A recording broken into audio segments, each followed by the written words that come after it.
Vous écoutez Alger Chaîne 3, le journal.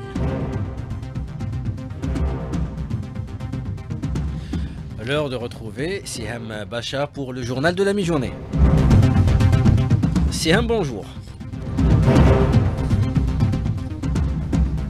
Rostom, bonjour à tous. Au sommaire, les Algériens célèbrent Yen Ayel durant ce long week-end, une fête marquée d'une symbolique commune, mais de traditions propres à chaque région. Nous tenterons de vous les faire découvrir à travers nos correspondants locaux. Nous parlerons également des maux liés à l'hiver, le virus de la grippe ou encore les intoxications au monoxyde de carbone. Ces dernières ont baissé depuis l'installation des détecteurs dans les foyers. Une alerte météo pluie est annoncée pour ce soir sur le centre et l'est du pays. La même région sera sous alerte neige demain. Risque de tomber sur les reliefs dépassant les 900 mètres d'altitude. L'Algérie continue de œuvrer en faveur de la paix à Gaza. Elle appelle le Conseil de sécurité de l'ONU à se pencher sur l'avenir de l'UNRWA. Et puis sport, football, on parlera de l'assemblée extraordinaire de la FAF qui a adopté les nouveaux statuts de la Fédération algérienne de football ou encore la suite des 16e de finale de la Coupe d'Algérie.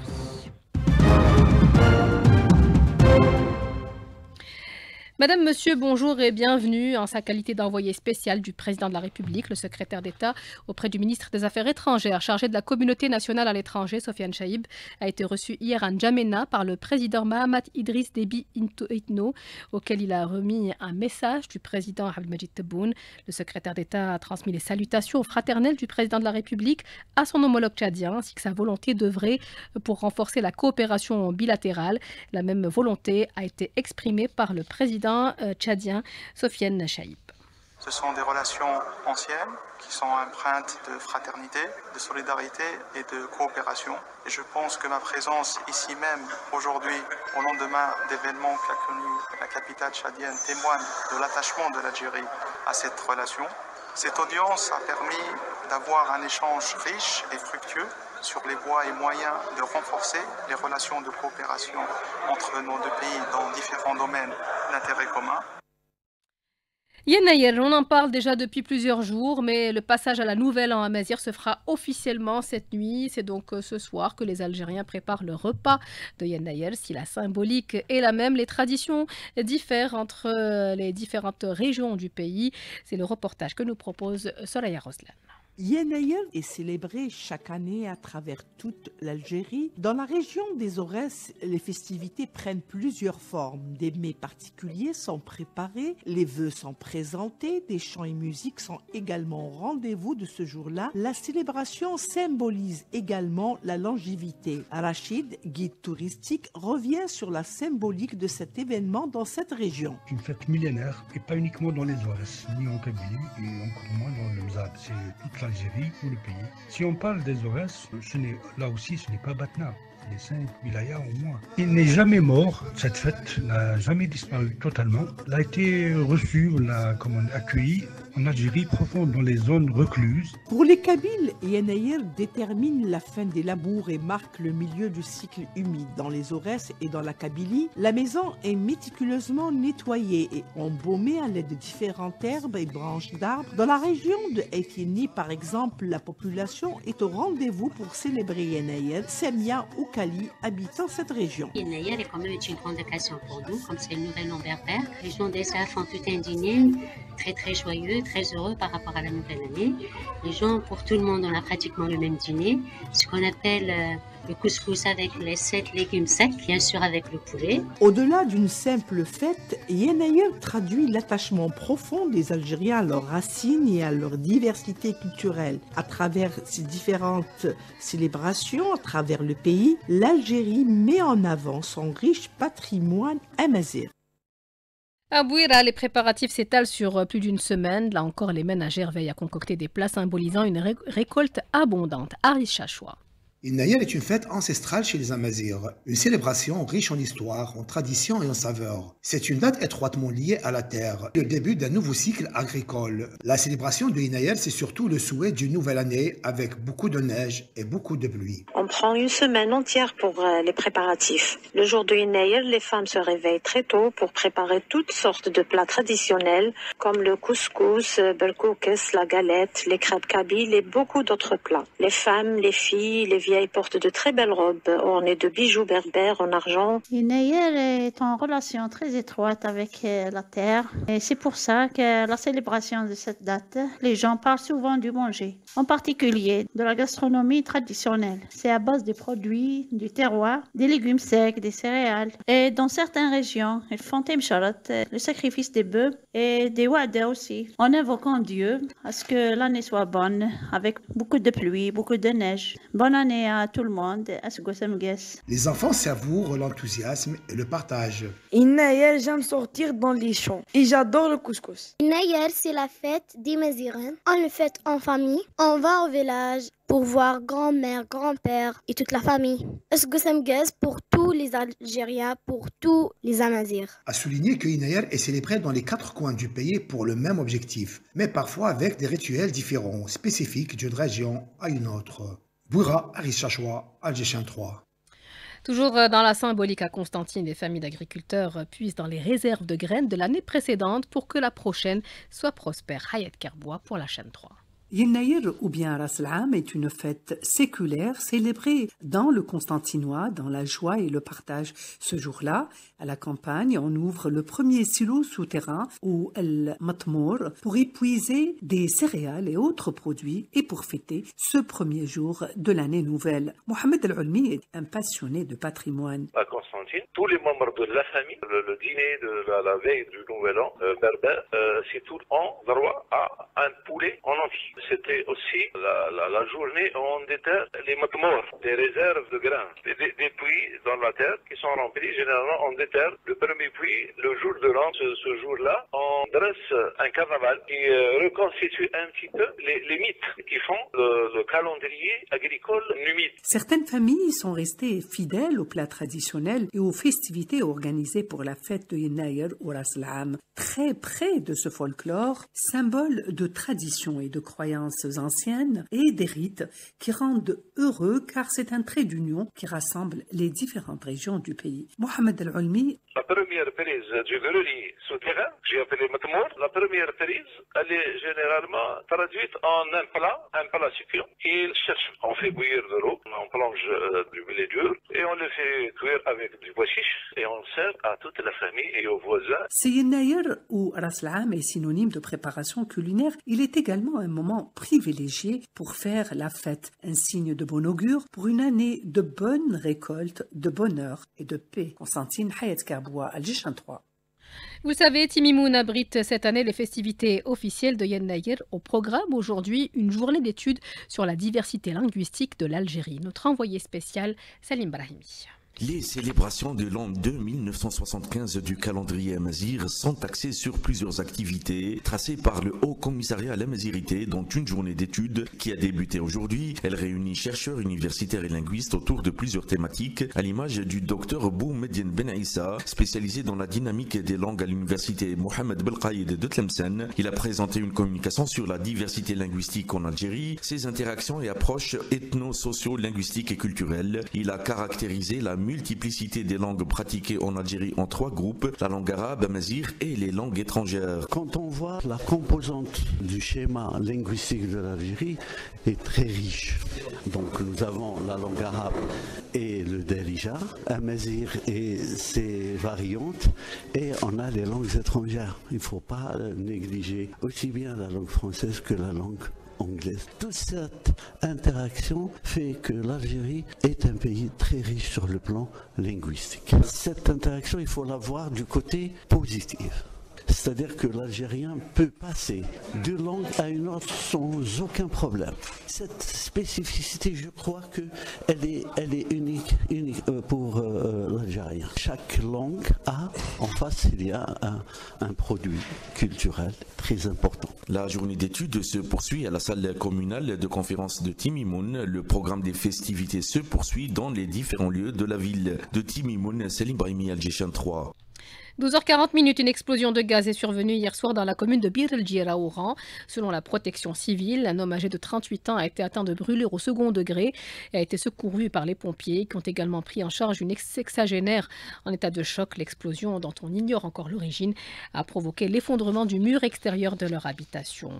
Durant l'hiver 2023, la quasi-totalité des foyers algériens ont été équipés de détecteurs de monoxyde de carbone.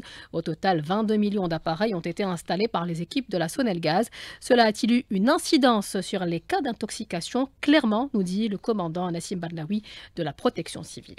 On a constaté depuis cette année 2024 par rapport à l'année 2023, puisque durant l'année 2023, il y a eu 152 morts et 3033 personnes qui ont été incommodées, secourues par la protection civile.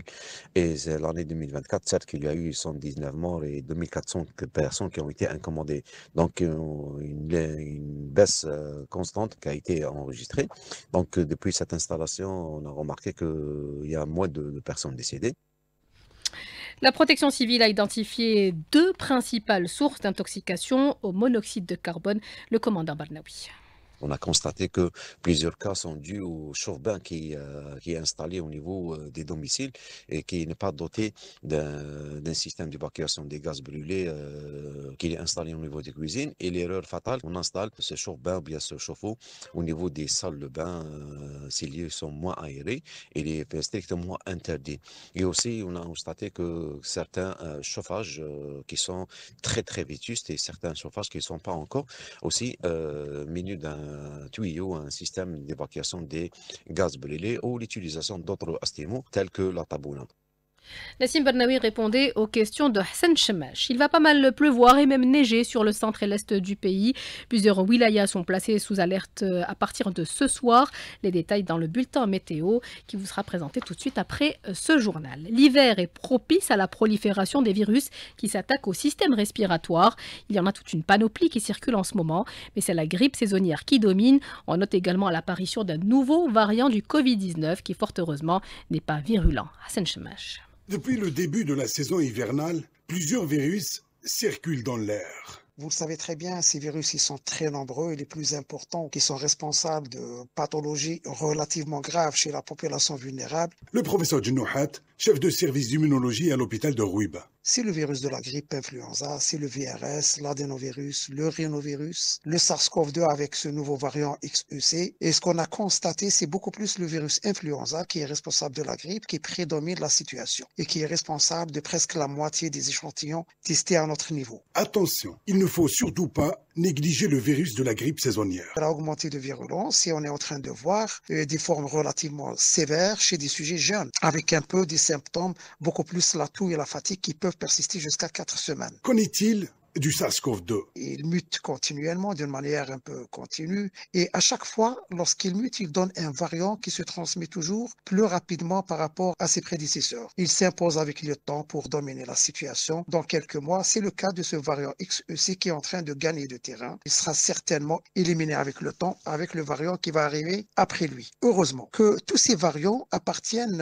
à la famille Omicron, et comme vous le savez quand même, on a atteint un niveau d'immunité naturelle très très élevé. Et la virulence de ce virus, elle est de plus en plus faible. Donc, il n'y a pas vraiment de quoi s'inquiéter par rapport à cela. Les experts appellent à la vaccination contre la grippe saisonnière. Les personnes âgées et les malades chroniques doivent se faire vacciner.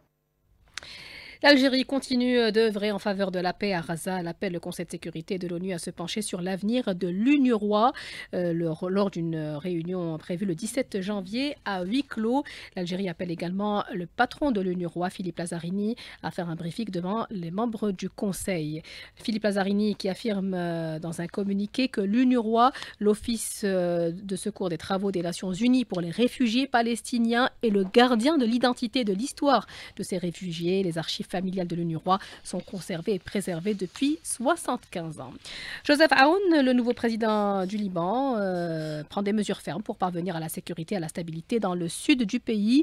Il souligne qu'avec le retour aux institutions constitutionnelles après l'élection d'un président, des travaux seront menés pour relancer le Liban et l'orienter vers un avenir meilleur. Le premier ministre libanais, Najib Mikati, est arrivé lui ce samedi à Damas pour sa première visite officielle depuis la chute de Bachar el-Assad. La visite de Mikati est aussi sortie, la première d'un chef de gouvernement libanais depuis le déclenchement du conflit en Syrie en 2011. Des milliers de Sud-Coréens réinvestissent la rue aujourd'hui pour un nouveau week-end de manifestations en faveur et contre le président déchu. Ça dépend, toujours menacé d'arrestation en raison de son éphémère loi martiale de début décembre. L'ex-procureur vedette a échappé une première fois aux enquêteurs venus avec un mandat d'arrêt pour s'emparer de lui le 3 janvier. Sous des températures négatives, ses soutiens réclament une nouvelle fois l'annulation de sa destitution adoptée à l'Assemblée nationale le 14 décembre. On va parler d'une sortie littéraire qui a coïncidé avec Yen Nayer, un ouvrage signé d'une auteure algérienne, Yamina Amiri Ait Abdelmalek. Elle était l'invitée ce matin de Nadia Siassi. Voici l'idée de son ouvrage. Dans ce livre de contes, des contes et des lieux du Tassili Nadir, il y a 7 contes.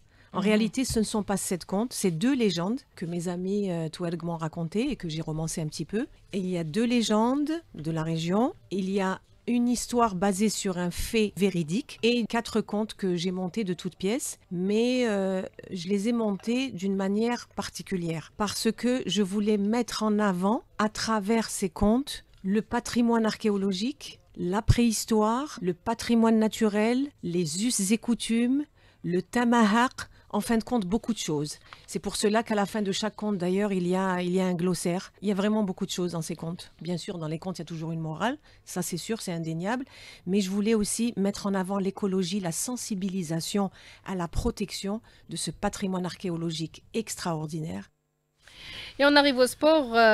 Rostom Yahya-Chef, bonjour. Bonjour Siam. On va parler d'abord des nouveaux statuts adoptés ce matin par la FAF. Exactement, l'adoption de la mise en conformité des statuts à ceux de la FIFA. C'était à l'unanimité par les 66 membres de l'Assemblée générale présents ce matin à l'Assemblée générale extraordinaire tenue au cercle militaire de Blimsous. Justement, on va écouter sur la mise en conformité des statuts le président de la Fédération algérienne de football, Walid Sadi.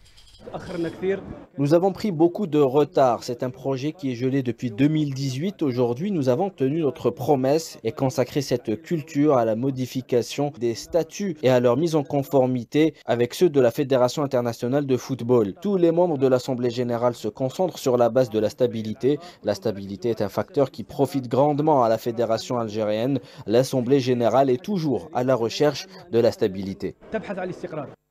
Il est à noter qu'il y a eu également la mise en place lors de cette assemblée générale extraordinaire des comités de candidature et de recours en prévision de l'assemblée générale élective de la Fédération algérienne de football. Le football, c'est aussi cet après-midi la suite des 16e de finale de la Coupe d'Algérie à partir de 14h. Ça sera sur nos ondes où le CR Benit Tamou accueillera l'IRB Sedarata, l'USM Qalia accueillera l'US Biskra, l'US Chaouia affrontera l'IRB El-Kalma qui avait éliminé le week-end dernier l'AS Ochlef en 32e de finale. À 15h, USM Sétif Mouloudia d'Oran. À 16h, le derby de l'Ouest entre l'US Mostaganem et la JSM Tiaret. Et à 17h, USM Annaba Mob de Béjaïa.